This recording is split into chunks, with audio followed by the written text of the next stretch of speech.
So, the Xperia Z, right? Don't you think that that's a great phone? It's a good comeback for Sony. I think it's an awesome phone. It should be really popular. But yeah, I'm glad you like it. All right, so what's been going on with you, man? Oh crap! No, napkins, napkins, napkins. You know, this is a review unit. I'm supposed to review this, so if it's broken, no one's gonna love me anymore. All right? Just wait. Oh, this is actually a. Oh, I forgot. It's a water resistant phone. Oh, we're good then. We're good, man. It's okay. It's okay. Calm down. Calm down.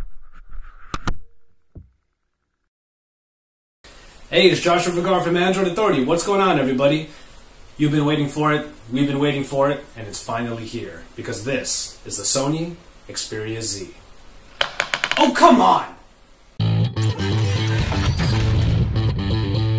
Sony is looking to crack the top 3 list of smartphone giants with this latest and greatest offering, the Xperia Z. But does it bring a lot to the table?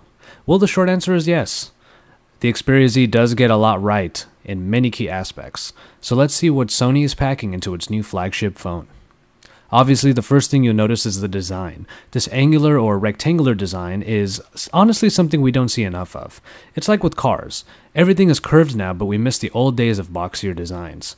Pretty much the entire phone is covered in tempered glass and gives the phone a great black slate look.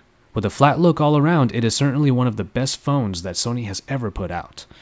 The flatness is helped by a myriad of port covers that are obviously there to help with the water resistance. Everything is covered by a removable piece of material. The ports include a headphone jack at the top with a charging port and yes, a micro SD card slot around the other corner. The real story here, however, is the button layout, which Sony has gotten right considering the larger form factor due to the 5-inch screen. All buttons are on the right side, which are the volume rockers and the power button. They are right where your thumb would land, and it makes the handling of the phone even easier. That silver power button is also a great focal point that adds to the phone's already great look. That rectangular feel, believe it or not, actually helps with the handling of the phone. It's easy to grip the flat sides of the phone and it never felt uncomfortable. Well, with the 5-inch screen, you will have to perform some hand gymnastics, but at least the button layout helps. One thing you should know though, the glass coverings are incredibly fingerprint prone. If you show this phone off to your friends, maybe you should have a cloth handy. Speaking of the screen, it's definitely what you expect. This TFT capacitive screen displays at 1080p resolution and has a density of 441 ppi.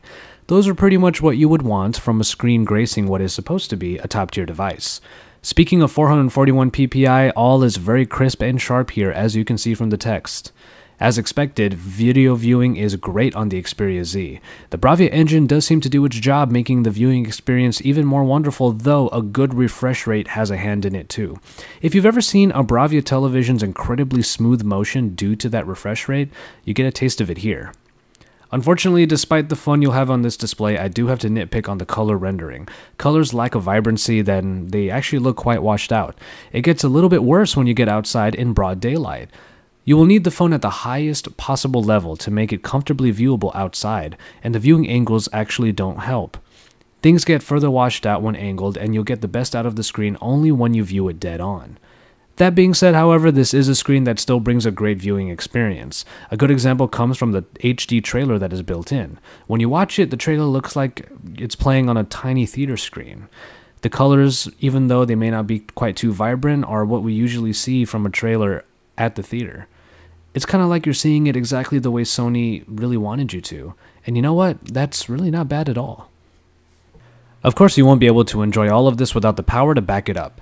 Thankfully, Sony knows what's going big in the Android market and put in just what the Xperia Z needed. The Snapdragon S4 Pro processor clocks in at 1.5 GHz and is backed by the tried and true Adreno 320 graphics processor. And then, 2 GB of RAM is what you will get for multitasking.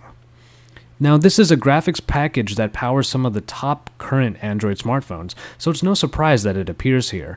As far as the benchmarks go, they are really very great. The Xperia Z is the first phone I have seen or reviewed that breaks the 20,000 barrier in the Antutu benchmark application.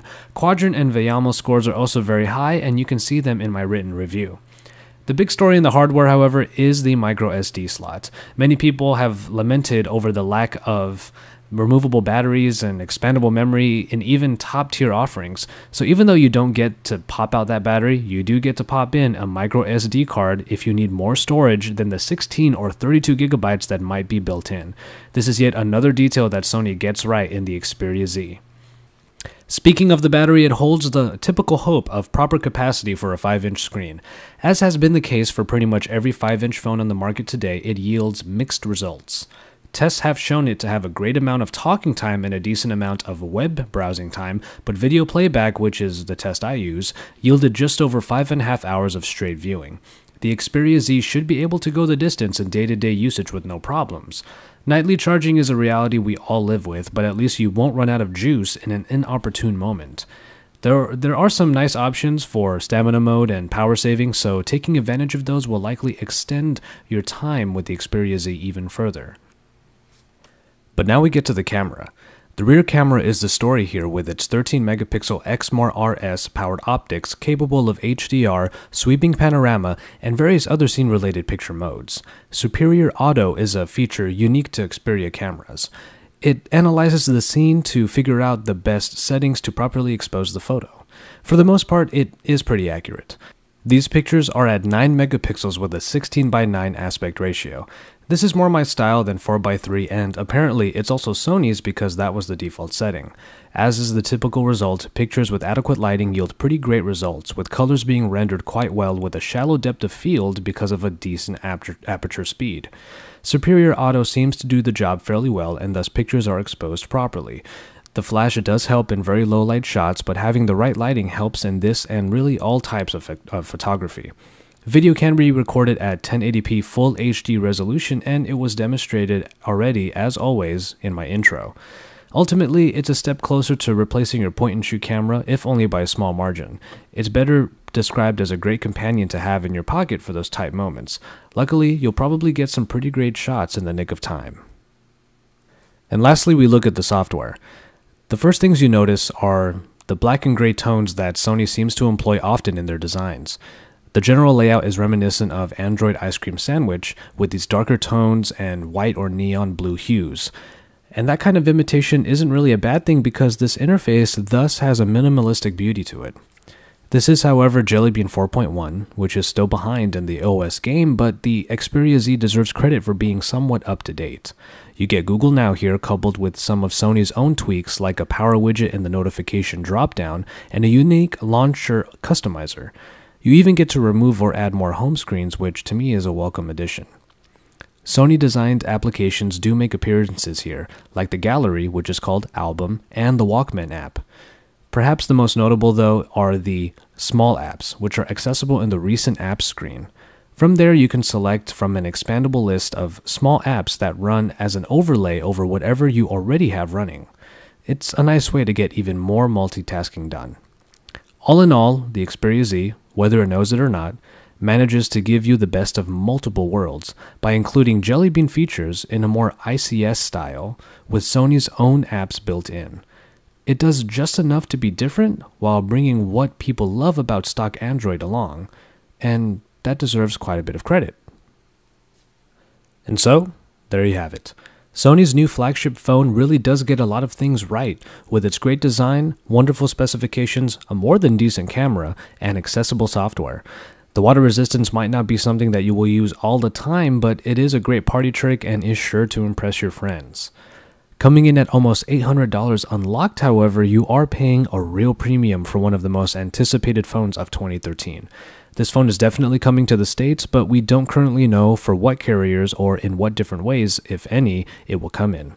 Nonetheless, this is certainly Sony's coming out party, and if ours and plenty of others' experiences are any indication, the company definitely now deserves to be among the best in the cell phone and smartphone market. For all of the upcoming Xperia Z news and features, stay tuned to AndroidAuthority.com, your source for all things Android.